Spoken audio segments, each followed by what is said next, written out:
കൂടുതൽ വാർത്തകളും വീഡിയോകളും കാണാൻ ഈ ചാനൽ സബ്സ്ക്രൈബ് ചെയ്യുക. കൂടെ ബെൽ ബട്ടൺ അമർത്തുക. Please subscribe our channel. നമസ്കാരം എല്ലാ മാന്യ പ്രേക്ഷകർക്കും എന്നെ ഇഷ്ടപ്പെടുന്നവർക്കും എൻ്റെ ഈ എളിയ എപ്പിസോഡിലേക്ക് ഏഷ്യ ലൈവ് ടി വിയിലേക്ക് നിസ്സയമായ സ്വാഗതം. വൈ എന്ന അക്ഷരം വളരെ മനോഹരമായിട്ടുള്ള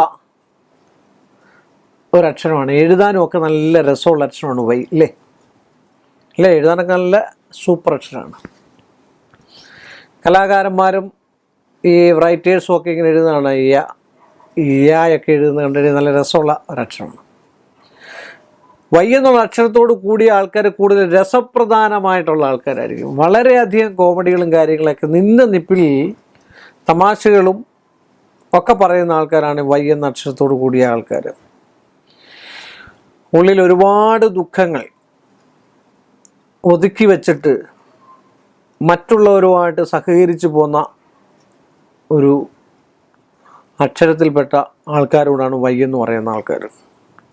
അവരുടെ ഒരു 23-29 വയസ്സ് വരെ അത്യന്തം കഠിന പ്രയത്നിച്ചായിരിക്കും അവർ ജീവിതമാർഗം കണ്ടെത്തുകയും ജീവിതം കണ്ടെത്തുകയും ഒറ്റപ്പെടുന്നതായിട്ടുള്ള ഒരു സ്വഭാവത്തോടു കൂടിയ ഒരക്ഷരമാണ് വൈ. എല്ലാവരും ഒറ്റപ്പെടുത്തും.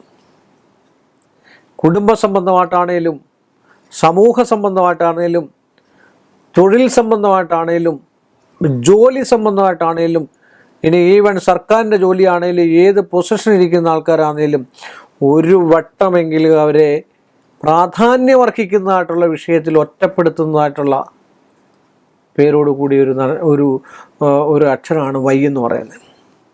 വളരെയധികം ഈശ്വരാധീനം ഏറ്റെടുക്കേണ്ട ആൾക്കാരും കൂടാണ്. പിന്നെ ഇവരുടെ ഏറ്റവും വലിയൊരു സ്വഭാവം എന്ന് വെച്ചാൽ എന്തുണ്ടെങ്കിലും പെട്ടെന്ന് പൊടുന്നനെ അവർ പറഞ്ഞ് തീർക്കുന്നതായിട്ടുള്ളൊരവസ്ഥാന്തരം കാണുന്നുണ്ട്. അതുപോലെ ദേവാലയ ദർശനം, ദേവാലയത്തോട് കൂടുതൽ കൂറ് കാണിക്കുക, ദേവാലയത്തിൻ്റെ കമ്മിറ്റിയിലൊക്കെ വരിക, ദേവാലയത്തിലെ കാര്യങ്ങളും ഗൗരവങ്ങളൊക്കെ നോക്കി നടത്തുക, അതിൻ്റെ ഭരണ ചുമതല ഏറ്റെടുക്കുക, ദേവാലയത്തിൻ്റെയോ ഒക്കെ ആയിട്ടുള്ള മുതലുകൾ കൈവശം സൂക്ഷിക്കുക, അത് അർഹിക്കുന്ന സമയത്ത് അത് കൊടുക്കുക. ഇതൊക്കെ ചെയ്യുന്നതായിട്ടുള്ള ഒരു അവസ്ഥയുള്ള ഒരു അക്ഷരം കൂടിയാണ് വൈ എന്ന് പറയുന്നത്. ഒരുപാട് കലാകാരന്മാരൊക്കെ ഉള്ളതാണ്. കലാവാസന, ഒരു പാട്ട് കേട്ടാലും അത് ആസ്വദിക്കാൻ കഴിയും. എന്തിനും ഒരു ആസ്വാദന ശക്തി വേണം, അല്ലേ? അതൊരു ആസ്വദിക്കണം. ഒരു ആഹാരം കഴിച്ചാലും അത് ആസ്വദിക്കണം, അല്ലേ? നമ്മളൊക്കെ എന്തിനാണ് ആഹാരം കഴിക്കുന്നത്? ജീവിക്കാൻ വേണ്ടിയാണ്, അല്ലേ? കഴിക്കാൻ വേണ്ടി ജീവിക്കുന്നവരും ജീവിക്കാൻ വേണ്ടി കഴിക്കുന്നവരുമുണ്ട്.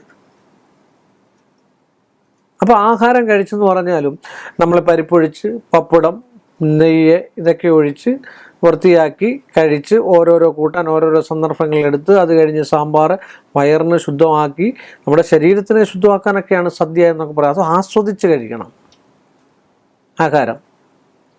ചില ആൾക്കാരൊക്കെ കണ്ടിട്ടുണ്ട് സദ്യക്കൊക്കെ ഇരുന്നിട്ട് വലിയ ഗമയിൽ കഴിക്കുന്നുണ്ട്. സദ്യ എന്ന് പറഞ്ഞു കഴിഞ്ഞാൽ ആസ്വദിച്ച് കഴിക്കുക എന്നുള്ള, അവിടെ ഗമയൊന്നും കാണിച്ചിട്ട് വലിയ ആഹാരത്തിൻ്റെ മുമ്പിൽ ഒരു ഗമ കാണിച്ചിട്ട് ഒരു കാര്യമില്ല. സത്യമല്ലേ ഞാൻ പറഞ്ഞേ? ആരെ കാണിക്കുന്നത് ഈ ഗമ?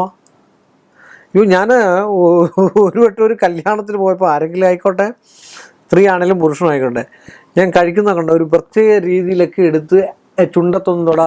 ഇതൊക്കെ എന്ന് വെച്ചാൽ ആഹാരത്തിന് മുമ്പിൽ ഒരു വിരളിയോ അല്ലെങ്കിൽ ഒരു മോശമോ കാണിച്ചിട്ട് ഒരു കാര്യമില്ല. ആഹാരം, അന്നദാനം, അന്നം ഏറ്റവും പ്രധാനപ്പെട്ട വിഷയമാണ്.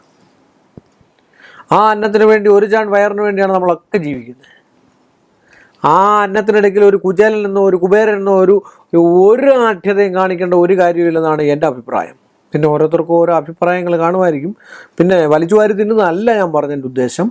കാര്യം ഒരു മാന്യത വേണം. പക്ഷേ ആ മാന്യത ഒരുപാട് സ്റ്റൈലാക്കരുത്. പല ആൾക്കാർ സ്റ്റൈലിൽ കഴിക്കുന്നുണ്ട്. അങ്ങനൊന്നും അല്ല ആഹാരം കഴിക്കുക. ആഹാരം കഴിക്കേണ്ട പഴയ കാലത്തുള്ള ആൾക്കാരൊക്കെ കഴിക്കുന്നതൊന്നും കാണും. ചിട്ടവട്ടം അനുസരിച്ച് അവർ കഴിക്കും. അറിയാമോ? അവരുടെ ഇല കണ്ടാൽ അറിയാം, അവരുടെ സ്വഭാവം അറിയാം. അവർ കഴിക്കുന്ന കണ്ടാൽ അറിയാം അവരുടെ സ്വഭാവം. ചില ആളുടെ ഹാൻഡ് റൈറ്റിംഗ്, ആ കൈയക്ഷരം കണ്ടാൽ അറിയാം അവരുടെ സ്വഭാവം. ചിലരുടെ സംസാര രീതി കേട്ട് കഴിഞ്ഞാൽ അറിയാം. ഇതൊക്കെ നമുക്ക് നിമിത്തങ്ങളും ഓരോ ചേഷ്ടാഭാവ വിലോകനങ്ങളും ഒക്കെയാണ്. അതൊക്കെ കാണുമ്പോഴേ നമുക്കറിയാം ഇന്ന ആൾ ഇന്നൊരു സ്വഭാവത്തോടു കൂടിയ ആൾ, എന്നൊരു അവസ്ഥാന്തരത്തിലുള്ള ആൾക്കാരാണ് ഈ വൈ എന്ന് പറയുന്നത്. എല്ലാത്തിനും ഒരു ആസ്വാദ്യതയുള്ളതാണ്. എല്ലാത്തിനും ആസ്വദിക്കുക. പാട്ട്, നൃത്തം, കല, ഇതിനൊക്കെ ആസ്വദിക്കുന്ന നന്മകൾ ഉണ്ടാക്കിയെടുക്കുന്നതുമായിട്ടുള്ള ഒരു അവസ്ഥാന്തരത്തിലുള്ള ഒരു അക്ഷരമാണ് വൈ എന്ന് പറഞ്ഞുകൊണ്ട് വീണ്ടും നമ്മൾ തമ്മിൽ കാണുന്നവരെ എല്ലാ മാന്യ പ്രേക്ഷകർക്കും എൻ്റെ നിശ്ചയവുമായ നന്ദിയും കടപ്പാടും. കൂടുതൽ വാർത്തകളും വീഡിയോകളും കാണാൻ ഈ ചാനൽ സബ്സ്ക്രൈബ് ചെയ്യുക. കൂടെ ബെൽ ബട്ടൺ അമർത്തുക. Please subscribe our channel.